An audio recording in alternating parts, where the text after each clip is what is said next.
Taste లో good, సిటీలో street food, నగర వాసులను ఉవ్విళ్లూరిస్తున్న వీధి తినుబండారాలు. పూర్తి వివరాలకు చదవండి రేపటి సాక్షి దినపత్రిక. ప్రజల తాలూకా దృష్టిని ఏ రకంగా మరల్చాలి, ఈ పెద్ద ఇష్యూస్ని అన్నింటినీ కూడా ఏ రకంగా మనం తప్పించుకోవాలి, దీని మీద ఉన్నటువంటి శ్రద్ధ ప్రభుత్వాన్ని నడిపేటువంటి దాని మీద, ప్రజలకు మంచి చేసేటువంటి దాని మీద, రాష్ట్రానికి మంచి జరగాల్సినటువంటి కార్యక్రమాల మీద చూపించకపోవడం అనేటువంటి చాలా దురదృష్టకరం.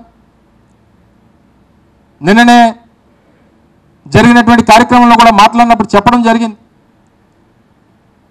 చంద్రబాబు నాయుడు అనేటువంటి వ్యక్తి ఒక రాజకీయ జాదు, ఒక పొలిటికల్ జాదు చంద్రబాబు నాయుడు గారు అనేటువంటి విషయాన్ని ఈ సందర్భంగా తెలియజేస్తా ఉన్నాం. మరొకసారి ఉన్నది లేనట్టుగా, లేని ఉన్నట్టుగా సృష్టించి ప్రజల తాలూకా దృష్టిని మరల్చాలి. ప్రజలు ఏదైతే కోరుకుంటున్నారో, ఏదైతే కావాలని చెప్పి కోరుకుంటున్నారో దాని నుంచి ఏ రకంగా ప్రజల తాలూకా దృష్టిని మరల్చాలన్నటువంటి దాంట్లో చాలా ఆరితేరినటువంటి వ్యక్తి చంద్రబాబు నాయుడు గారు. ఈరోజు ఉద్యమం జరుగుతూ ఉంది. స్టీల్ ప్లాంట్కి సంబంధించినటువంటి ప్రైవేటైజేషన్ ఇష్యూ మీద, కాంట్రాక్ట్ కార్మికుల్ని తీసేశారనేటువంటి దాని మీద ఉద్యమం జరుగుతూ ఉంది. పర్మనెంట్ ఎంప్లాయీస్కి సంబంధించి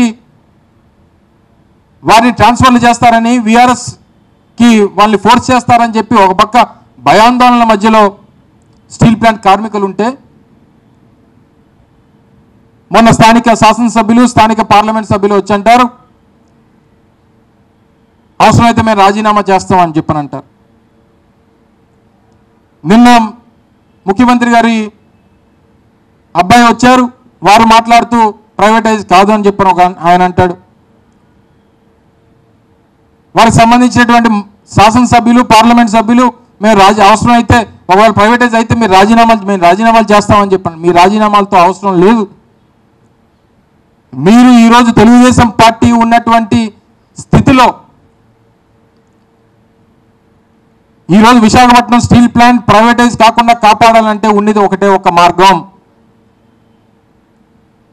ఈరోజు కేంద్రంలో ఉన్నటువంటి ఎన్డీఏ ప్రభుత్వం, ప్రధానమంత్రి నరేంద్ర మోడీ గారు, కేంద్ర ప్రభుత్వం ఈరోజు కేవలం రాష్ట్రంలో ఉన్నటువంటి తెలుగుదేశం పార్టీ ఇచ్చినటువంటి మద్దతు మీదే నిలబడి ఉంది.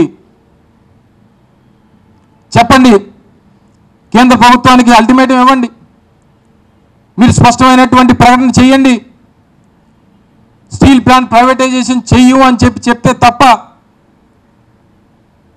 మేము ఊరుకోమని చెప్పి ఒక అల్టిమేటం ఇవ్వమనండి.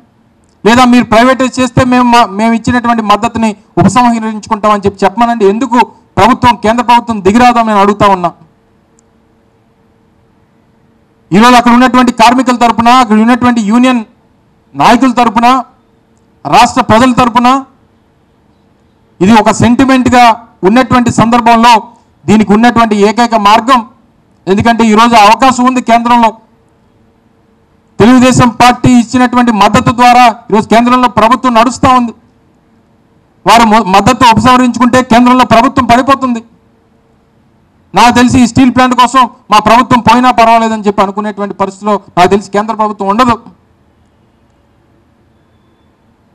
వాళ్ళు శైలిలో విలీనం చేయమని చెప్పి అడుగుతూ ఉన్నారు. మీరు ఎంప్లాయీస్ అందరినీ ఒకరిని తీసేసి వేలాది మంది కార్మికుల్ని మీరు వాళ్ళకు ఉన్నటువంటి కాంట్రాక్ట్ లేబర్, కాంట్రాక్ట్ వర్కర్స్కి కానీ లేదా మిగిలినటువంటి వారికి కానీ విఆర్ఎస్ పెట్టించేస్తామని చెప్పి ఎవరు అంటారు, వేరే ప్లాంట్లకి ట్రాన్స్ఫర్ చేస్తామని చెప్పి ఒక సందర్భంలో చెప్తారు, రకరకాలైనటువంటి లీక్స్ ఇస్తారు.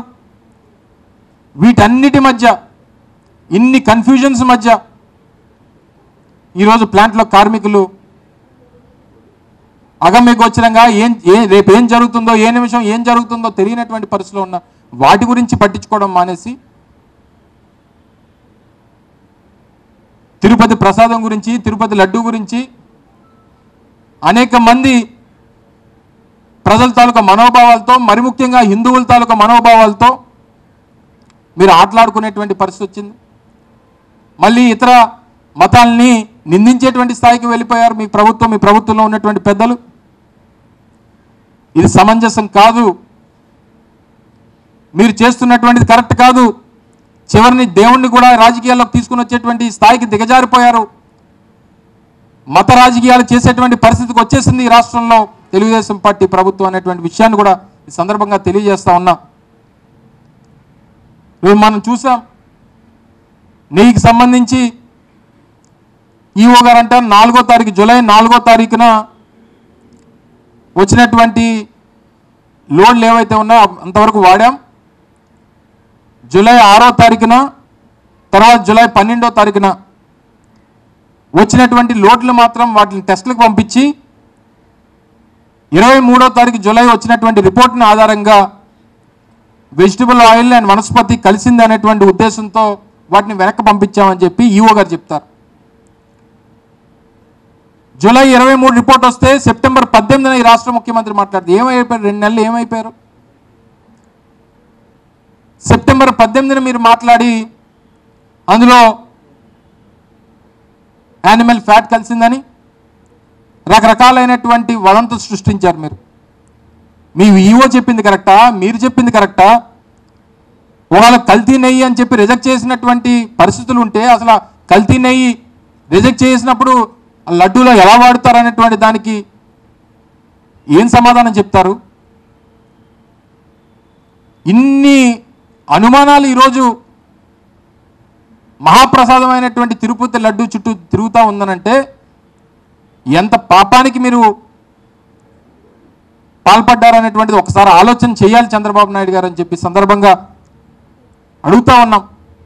అందుకే ఈరోజు వైఎస్ఆర్ కాంగ్రెస్ పార్టీ కానీ రాష్ట్ర ప్రజలు కానీ ఒకటే డిమాండ్ చేస్తూ ఉన్నారు, ఎందుకు మీరు సిబిఐ ఎంక్వైరీకి మీరు ముందుకు రావట్లేదు?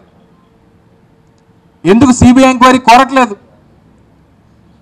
ఏదో ఒక సుప్రీంకోర్టు జడ్జితోనో హైకోర్టు జడ్జితోనో మీరు ఎంక్వైరీ చేయడానికి ఎందుకు ముందడుగు వేయట్లేదు? ఎందుకంటే ఇందులో మీరు చేసినటువంటి రాజకీయ ప్రకటనల ద్వారా మీరు తప్పు చేశారనేటువంటి విషయం మీకు తెలుసు. అయినప్పటికీ ఇన్ని అనుమానాలు సృష్టించిన తర్వాత వాస్తవాలు ఏంటో అనేటువంటి తెలియాల్సినటువంటి అవసరం ప్రజలకి, మరి ముఖ్యంగా ప్రపంచవ్యాప్తంగా ఉన్నటువంటి హిందువుల ముందు ఉంది అనేటువంటి విషయాన్ని కూడా ఈ సందర్భంగా తెలియజేస్తూ ఉన్నా. ఇటువంటి పరిస్థితుల్లో తప్పకుండా అందుకే వైఎస్ఆర్ కాంగ్రెస్ పార్టీ కూడా సుప్రీంకోర్టులో ఈ సంబంధించినటువంటి సబ్జెక్ట్ మీద మూవ్ చేసింది. రేపు సోమవారం అది హీరింగ్ వచ్చింది. మేము సుప్రీంకోర్టులో సంబంధించినటువంటి వ్యవహారం మీద సరైనటువంటి విచారణ జరుగుతుంది అని చెప్పి వారు ఆదేశిస్తారని చెప్పి ఆశిస్తూ ఉన్నాం. మీకు నిజంగా చిత్తశుద్ధి ఉంటే ప్రభుత్వం కూడా దానికి డిమాండ్ చేయాలని చెప్పి కోరుతా ఉన్నాం. కేంద్ర ప్రభుత్వానికి లేఖ రాయండి సిబిఐ ఎంక్వైరీ కోసం. ఈరోజు ఇన్ని తప్పులు చేసి ఇన్ని విషయాలన్నింటినీ కూడా డైవర్ట్ చేసి అసలు ఈరోజు వాళ్ళు చూస్తే తిరుపతి పవిత్రత గురించి, తిరుమల పవిత్రత గురించి ఇన్ని రకాలుగా మాట్లాడుతూ ఉన్నారే.